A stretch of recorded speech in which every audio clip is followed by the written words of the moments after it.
लेकिन संविधान में प्राथमिकता दी गई। संविधान निर्माताओं ने विधि शोषण के विरुद्ध धार्मिक स्वतंत्रता के अधिकार, संस्कृति और शिक्षा संबंधी अधिकार पर निर्बंधन लगाता है। यानी जितने भी मूल अधिकार मिले हुए हैं, किसी पर भी अगर विधानमंडल यानी मनुष्यों द्वारा न्यायालय की शरण लेते हैं, आपको पता है, या ले सकते हैं, इसके लिए शब्द है। तो आपने बताया विधि द्वारा शासित सरकार क्या है, फिर आपने बनाया मनुष्यों द्वारा संचालित सरकार क्या है, विधि द्वारा शासित सरकार क्या है, फिर आपने बनाया मनुष्यों द्वारा संचालित सरकार क्या है, फिर आपने राज्य पर निषेधात्मक रूप में यानी कि नकारात्मक रूप में दिखाई देते हैं, यानी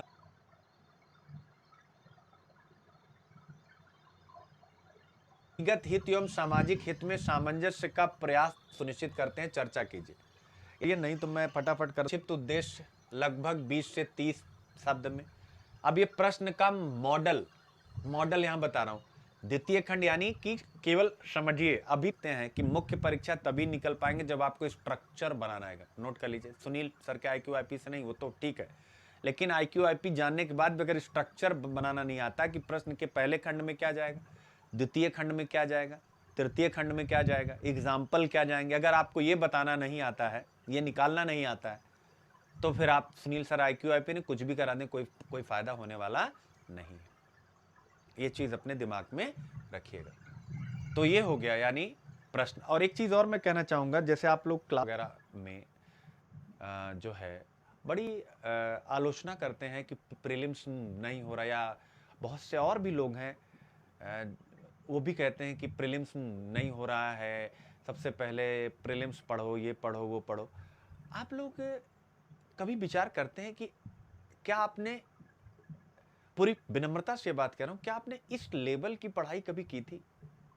आप विचार करिएगा एक बार। जिस तरीके से हम लोग घेरते हैं इतने मुद्दों को एक जगह ला करके, चाहे प्रीलिम्स का हो चाहे मेंस का, अगर किए थे तब तो मान सकते हैं कि कुछ ठीक है, लेकिन अगर नहीं किए तो विचार करिएगा कि अब होगा प्रीलिम्स। ये मैं कहना चाह रहा हूं, अब प्रीलिम्स भी होगा और मेंस भी होगा। हिंदी मीडियम में अब प्रीलिम्स भी होगा और मेंस तो कोई मतलब ही नहीं, होगा ही होगा। क्योंकि अब हम लोगों का पढ़ने का दायरा बदला है कि नहीं बदला। मैं इतना कहना चाह रहा हूं, मैं नहीं कह रहा हूं एकदम बदला, लेकिन बदला है कि नहीं, एक बार आप बताएं मुझे। आप लोगों के पढ़ने का, सोचने का दायरा चेंज हुआ है कि नहीं। यानी हम लोगों से मिलने से पहले, यानी अगर मैं अपनी बात करूं, मुझसे मिलने से पहले जिस तरीके की सोच थी, मिलने के बाद क्या उस तरीके में अच्छा खासा यू टर्न आया है कि नहीं? अगर आया है तो टाइप कर दीजिए यू टर्न। मुझे इस बात को समझना है, तभी मैं इनोवेशन कर पाऊंगा। ठीक है, यानी यू टर्न अगर आया है तो यू टर्न फटाफट आप टाइप कर दीजिए। तो सिंपल सी बात है, अब प्रीलिम्स भी होगा। इसलिए अगर आप कोई नेगेटिव कमेंट करता है कि प्रीलिम्स नहीं होगा, प्रीलिम्स में सब फेल हो जाएंगे, तो ये आप लोग ये मान के चलिएगा कि प्रीलिम्स अब 100% होगा। क्योंकि जिस तरीके से हम लोग पढ़ रहे हैं